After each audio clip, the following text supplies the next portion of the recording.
नमस्कार, मी सोनल तांबे. Global Maharashtra 24 news बुलेटिनमध्ये तुम्हा सर्वांचं स्वागत. पाहूया आजच्या ठळक घडामोडी.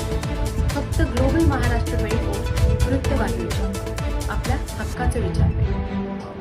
पाहणी केली, आयुक्तांनी बोलली झाली, काय सांगाल? तिथल्या 2 बिल्डिंग आहेत, सायम विसावा आणि मैत्री रुक्मिणी सदन असे एकूण 50 फ्लॅटधारक आहेत तिथे.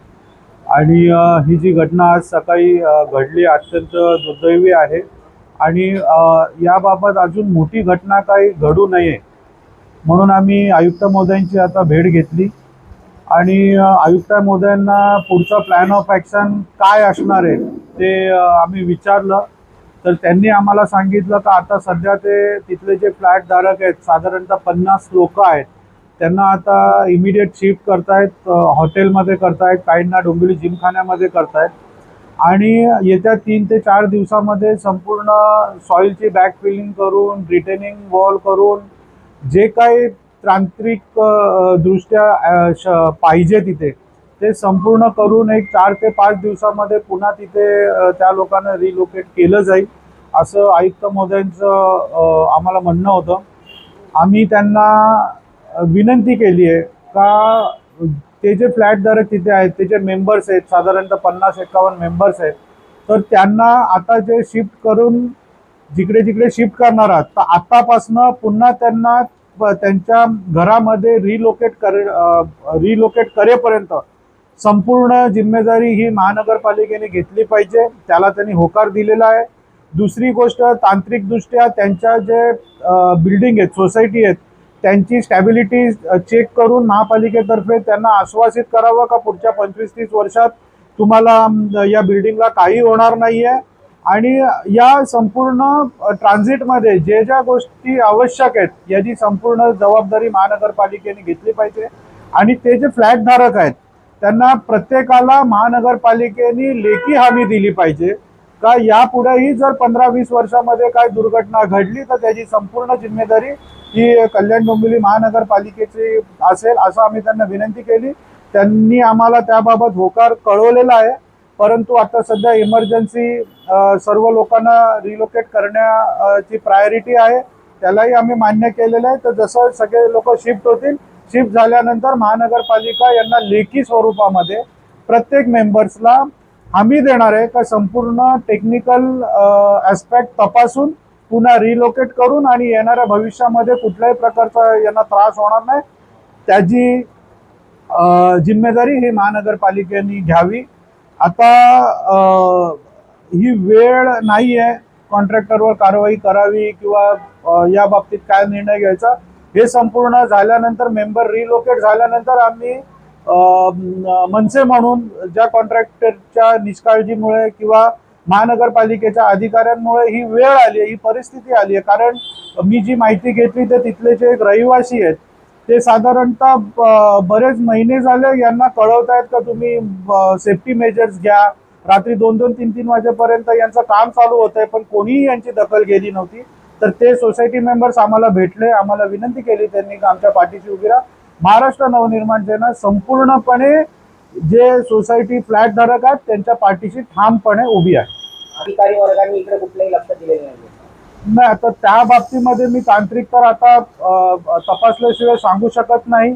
परंतु आपण आज परिस्थिती पाहताय, झाडं तोडली जातात, निष्काळजीपणा हे केवळ फक्त बिल्डरच्या फायद्यासाठी केलं जातं. पण या बाबतीत निश्चितपणे आम्ही तपास करून काय असेल तर आम्ही आता स्टँड घेऊ या बाबतीत. काय माहिती द्या तुम्ही आज पाहणी केली? आज आम्ही जे घटनास्थळी जे सुतिकागृहाचं काम चालू आहे आणि त्याने बाधित असलेल्या मैत्री रुक्मिणी सदन आणि सायन जी बिल्डिंग दुसरी आहे त्या बिल्डिंगमधले त्या ठिकाणची आम्ही पाहणी केली. तिथले जे रहिवासी आहेत त्यांच्यात अत्यंत भीतीचं, घबराटीचं वातावरण आहे. त्या दोघांशी आम्ही बोललो, महानगरपालिकेच्या अधिकाऱ्यांशी बोललो. ज्या वेळेला त्या नागरिकांशी ज्या वेळेला आम्ही संवाद साधला त्यावेळेला त्यांनी सांगितलं होतं वारंवार या गोष्टी आम्ही महानगरपालिकेच्या अधिकाऱ्यांच्या आणि कंत्राटदाराच्या निदर्शनास आणून दिल्या होत्या. परंतु आज स्पष्टपणे दिसतंय की कल्याण डोंबिवली महानगरपालिकेच्या दुर्लक्ष आणि अत्यंत निष्काळजीपणामुळे हा प्रकार आज त्या नागरिकांवर ओढवलेला आहे. ज्यांना आपल्या राहत्या घराण्यात तात्पुरत्या स्वरूपात बेघर होण्याची परिस्थिती आली. आम्ही याबाबत आयुक्तांशी बोललो. आयुक्तांनी आम्हाला आश्वस्त केलेलं आहे की आता त्यांची तात्पुरती राहण्याची सोय आम्ही करतोय.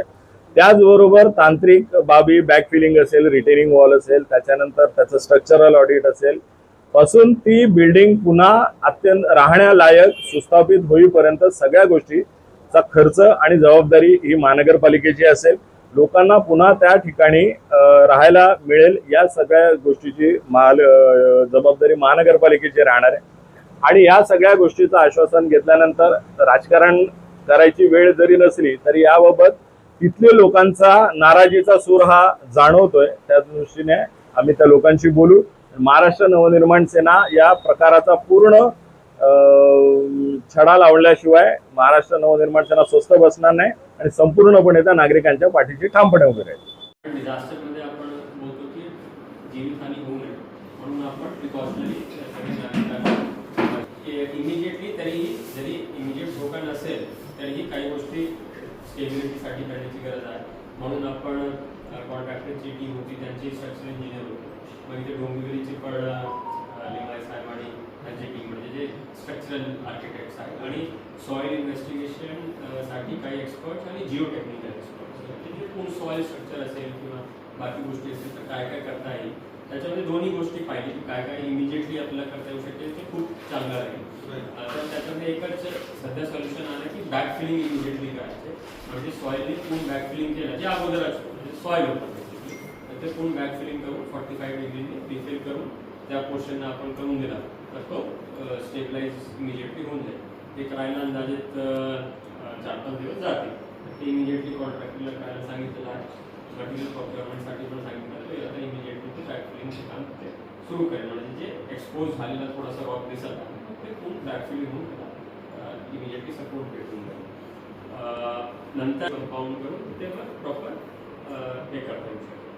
मग हे दोन्ही गोष्टी आपल्याला करायच्या ते इमिजिएटली बॅकफिलिंग करायचे आपण याच्यासाठी साधारणतः 4 ते 5 दिवस लागतील आपल्या म्हणणं. हो. तर आमची विनंती एवढीच आहे तर आता ही घटना झालेली एका पद्धतीने केलेली नाही हे आम्हालाही कळत आहे. परंतु त्याच्यामध्ये आपली महानगरपालिकेचा रोल येतो. तर जे ते लोक आहेत तिथे साधारणतः 50 मेंबर्स आहेत संपूर्ण करतात. तर आता तर आपण त्यांना इमिडिएट कारण आपल्याला त्यांची काळजी म्हणून आपण त्यांना शिफ्ट करतोय तर पुन्हा तिथे रिलोकेट करेपर्यंत संपूर्ण जबाबदारी ही महानगरपालिकेने घेतली पाहिजे. आपण आयुक्तांमध्ये आपण सर्वांनी मिळून त्यांची जबाबदारी घेतली पाहिजे लवकरात लवकर. कारण पाऊसही पडतोय आपल्याला तेही बघायला लागेल का बॅकफिलिंग करायची पावसात तसं बघायला गेलं कठीण परिस्थिती आहे संपूर्ण. पण तरी सुद्धा आपण वॉल फुटिंगवरती केली पाहिजे. त्यानंतर रिटेनिंग वॉल असेल जे काय टेक्निकॅलिटी जे काय असेल ते तपासून आपण सगळ्या गोष्टी केल्या पाहिजे. परंतु पुन्हा त्यांना तिथे रिलोकेट होईपर्यंत त्याची संपूर्ण जबाबदारी आपण घेतली पाहिजे आणि त्यांना हमी दिली पाहिजे. म्हणजे त्यांचं पूर्ण बिल्डिंगचं स्ट्रक्चर ऑडिट करून त्यांना बाबा पुढे काही होणार नाही आणि त्यांची जागी तर महानगरपालिका जिम्मेदार आहे अशा गोष्टीचा आपण आम्ही त्यांना द्यायला पाहिजे. एवढंच आम्ही विनंती आहे. 100% त्याची सगळी खबरदारी पालिकाच घेणार. आता पोलीस प्रशासनही आमच्या बरोबर आमची फायरची टीम आहे, मेडिकलची टीम आहे, आमचे वॉर्ड ऑफिसर हे सगळे होते. हे काम आम्ही DMC आमचे जे नोडल आहेत त्यांनी डेप्युट केलेला. आता नागरिकांशी चर्चा केल्यानंतर असं त्यांनी पण सांगितलं की आम्हाला 1-1 तासाची वेळ द्या म्हणजे जे अशी आवश्यक रोज आहे काही कोणाची औषध पोलीस सेफ्टी त्या करतो तो एक आहे आणि त्यांचे व्हॅल्युएबल्स पण इथे असणार 3-4 दिवस. पोलिसांनी पण सांगितलं की प्रत्येक बिल्डिंगसाठी आणि त्यांचे एक अधिकारी 2 अंमलदार तिथे राहतील. ते पण बरोबर आहे. आम्ही तर महाराष्ट्र नवनिर्माण सेना पक्षावरून तर त्यांच्यासोबत यावं महानगरपालिकेच्या सोबत यावं त्याचं काही नाही आहे. आम्ही पण परंतु आता आपण हे फक्त 2 बिल्डिंगचं लक्षात न घेता आजूबाजूचा परिसर जो आहे कारण सॉईल लूज झाली असेल एक्सकॅव्हेशन म्हणून आणि त्यांना बोलतात का खूप त्रास पण होतो ती पण आपण काळजी घेतली पाहिजे. जसं मी सांगितलं की 2 भागमध्ये आपण प्रॉब्लेम हाताळतो. एक तर इमिजिएट इमिजिएट त्यांना धोका होऊ नये त्यांना स्थलांतरित करणं आणि इमिजिएटली ते बॅकफिलिंग करून स्ट्रक्चरल पूर्ण स्टेबिलिटी तो एक भाग संपला आणि रेड अलर्ट पण गेला. मग बाकी आजूबाजूचे पण सॉईल म्हणून आपण आता स्ट्रक्चर इंजिनियर आणि काही जिओ टेक्निकल एक्सपर्ट्स आणि सॉईल एक्सपर्ट्स पण घेतलेले आहेत. म्हणजे ते पण आपल्याला काही टेक्निकल सॉल्युशन्स सांगतील.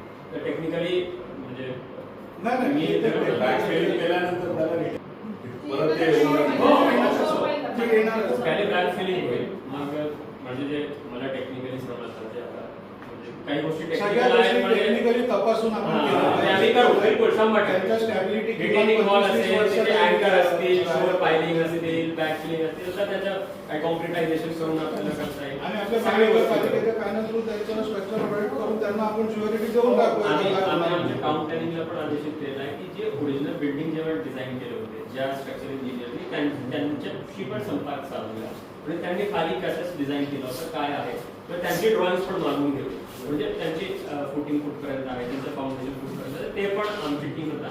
त्यांचे जे जुने स्ट्रक्चर इंजिनियर असतील, कारण बिल्डिंग 4-5-6 वर्ष जुनी असेल, तर त्यावेळी काय डिझाईन होता आणि ते पण आपण मागून घेतो. मग त्याचाही ऑडिट करून घेतो आणि आपलं ऑडिट करून मग सगळे बिल्डिंग स्ट्रक्चरली सेफ कसं राहतं ते आम्ही आम्ही कव्हर मात्र जिल्हा अध्यक्ष हो. काँग्रेसचे. हो.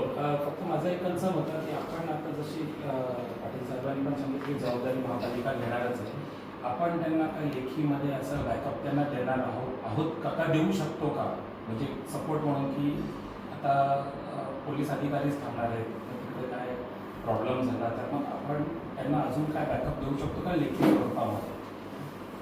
बॅकअप म्हणजे समजलं नाही, आपण ऐकले आश्वासन देऊ बाबा आम्ही काय करणार. हां म्हणजे ते तर आहेच.